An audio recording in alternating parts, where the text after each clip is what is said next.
Bonjour les amis, j'espère que vous allez tous très bien. Très content de vous retrouver pour cette nouvelle vidéo dans laquelle on va revenir sur le début de saison du Barça et plus spécifiquement des choses qui ont changé dans ce Barça là, à savoir ce que monsieur Hansi Flick a apporté à ce Barça, comment il a changé ce Barça en très peu de temps, parce que moi je pensais que ça allait prendre un peu plus de temps avant de commencer à se faire voir clairement, mais là on voit déjà clairement la patte imprimée dans le jeu du Barça par Hansi Flick.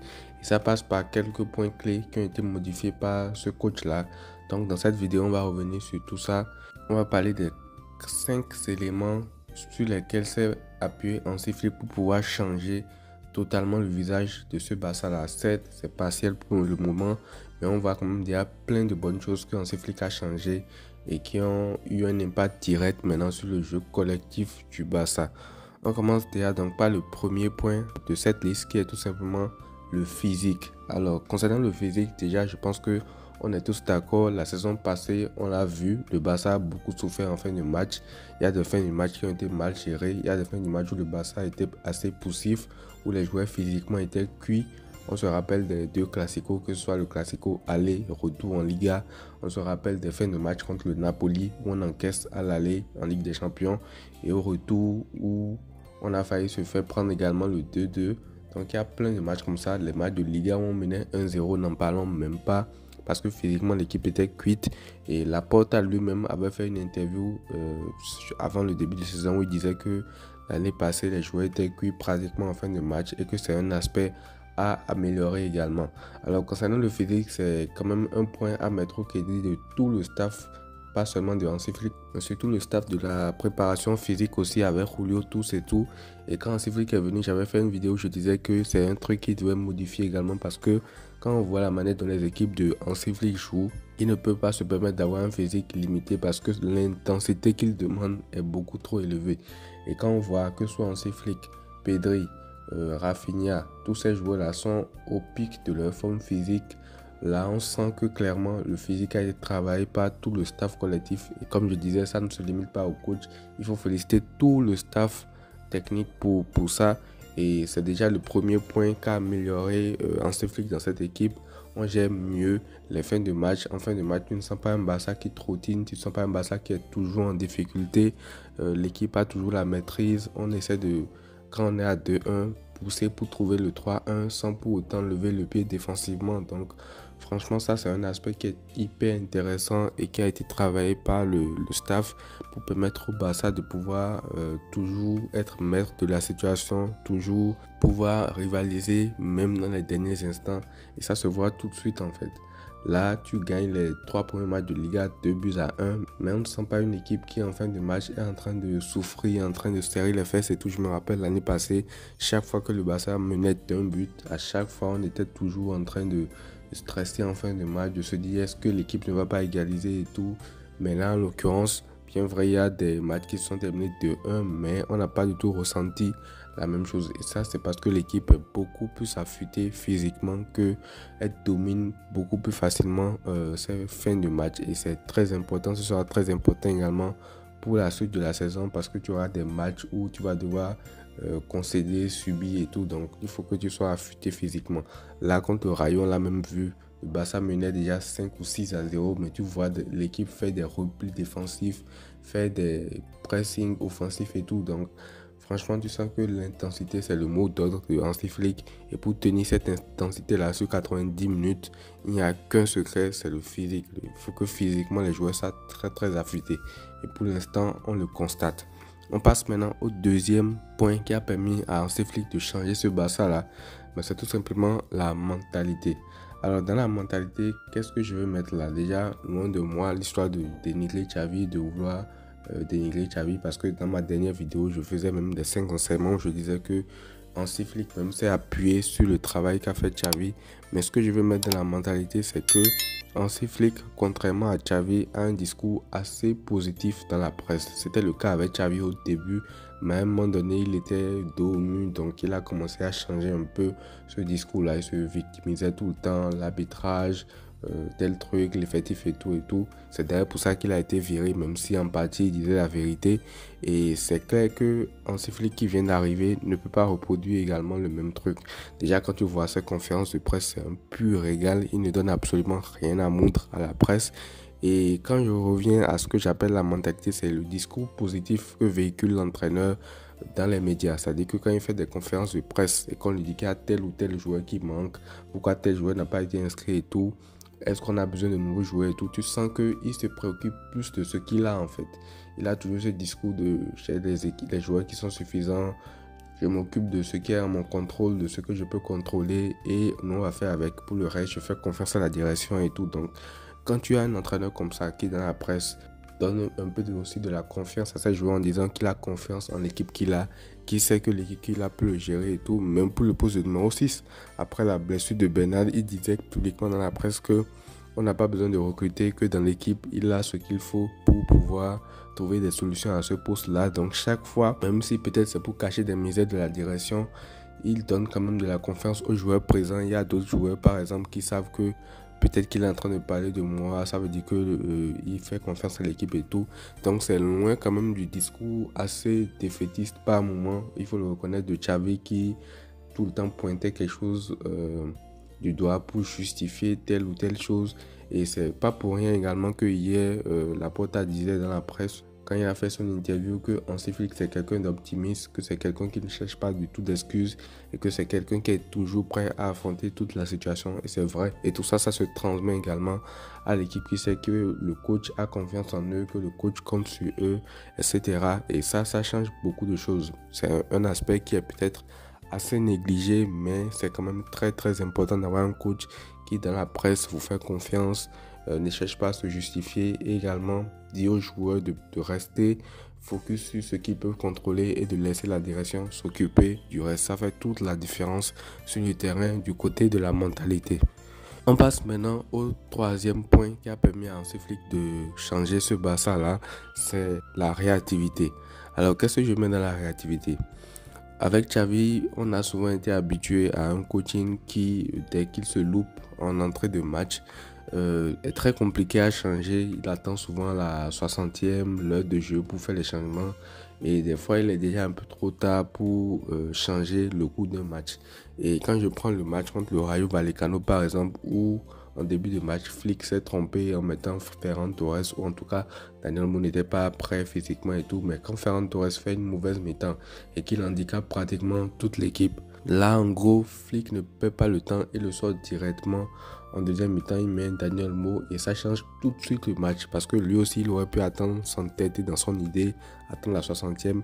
Mais jusqu'à la 60e, tu ne sais pas ce qui peut se passer. Peut-être que le Rayo a déjà mis un deuxième but, peut-être que ceci, peut-être que cela.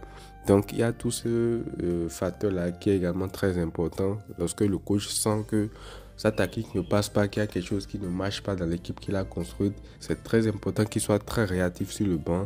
Et ça aussi, c'est un truc qu'on reprochait un peu à Xavi quand même lors de son passage au Barça. C'est cette idée de s'entêter chaque fois dans le 11 qu'il a fait. Il a tellement confiance en son 11 que des fois, je pense que pour ne pas paraître comme un aveu d'échec, qui n'aime pas faire les changements beaucoup trop tôt, il attend généralement l'heure de jeu ou voire plus pour faire entrer des joueurs Félix, pour faire entrer des joueurs comme ça et tout.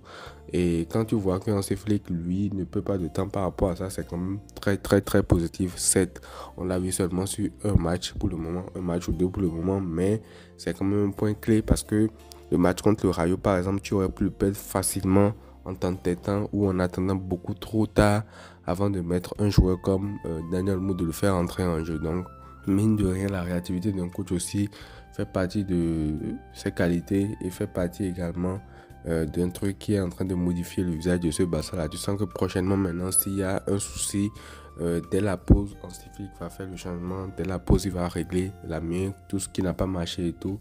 Et ça, c'est hyper important pour permettre au Barça également, en cas de période un peu compliquée, lorsque tu es mené au score aussi, de pouvoir vite remonter la pente ou alors égaliser, bref, changer un peu le scénario d'un match en cours qui est assez compliqué. On passe maintenant au quatrième point qui a permis à Hansi Flick d'améliorer ce Barça, c'est la liberté sur le terrain. Alors quand je parle de la liberté sur le terrain, je parle de quoi?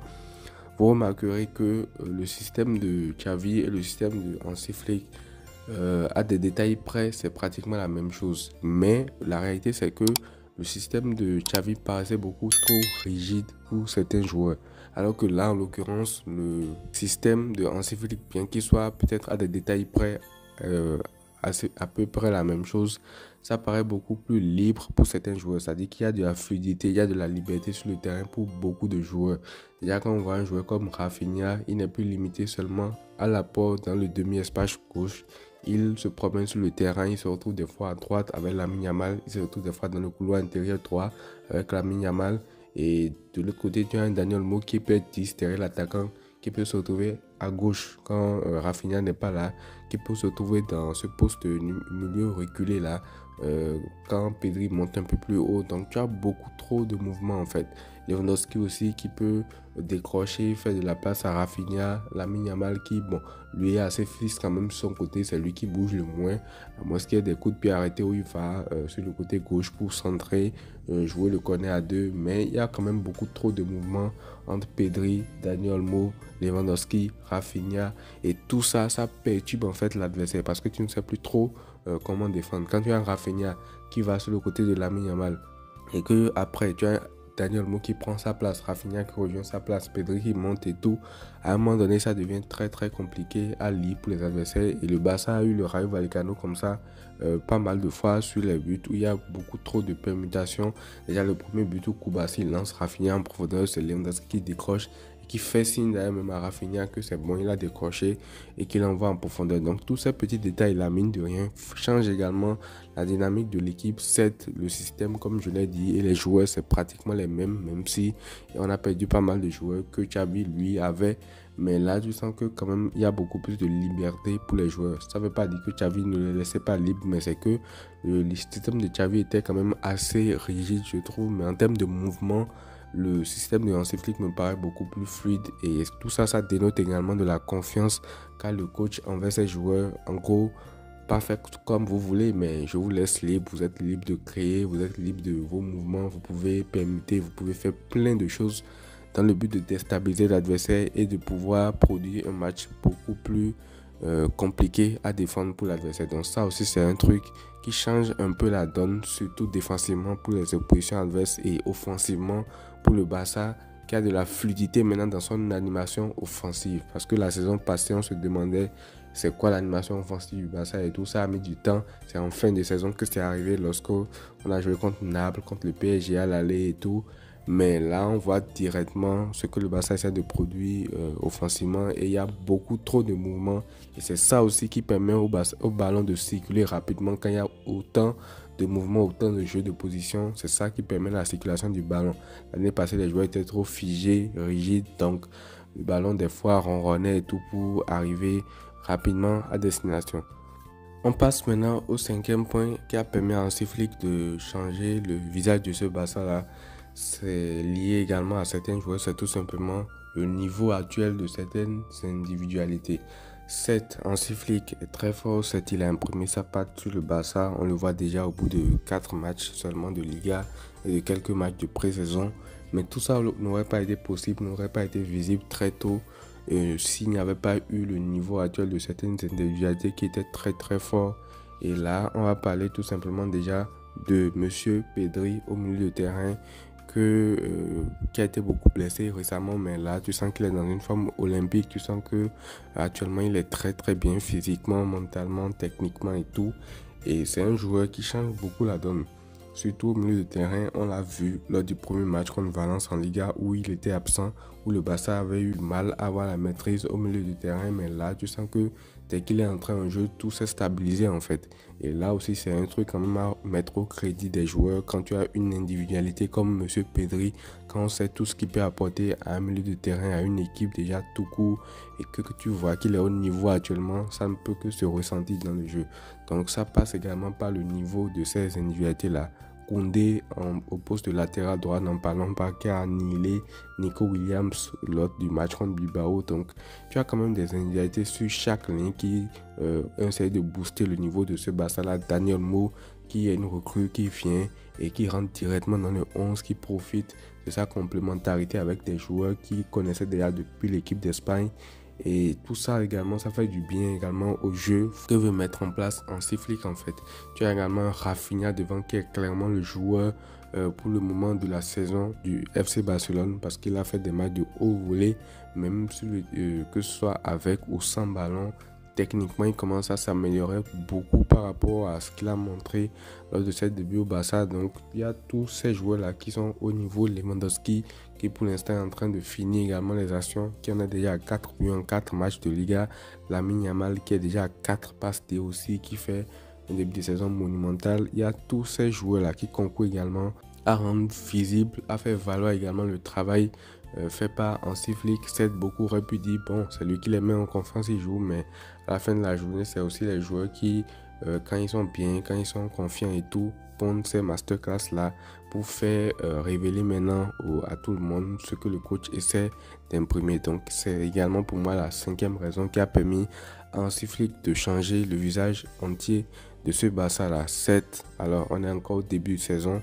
Là, c'est un disclaimer que je fais. Ne venez pas après me dire, on a dit, on s'est enflammé, on s'est fait changer le visage de ce Barça et tout. Tout ce que je dis n'est que temporaire. Et ça, il va falloir le retenir. Donc voilà, c'est tout pour cette vidéo. N'hésitez pas à me dire ce que vous en avez pensé dans les commentaires. Lâchez un like, un commentaire. Et voilà, on se retrouve pour une prochaine vidéo. Prenez tout soin de vous les amis. Et à très vite.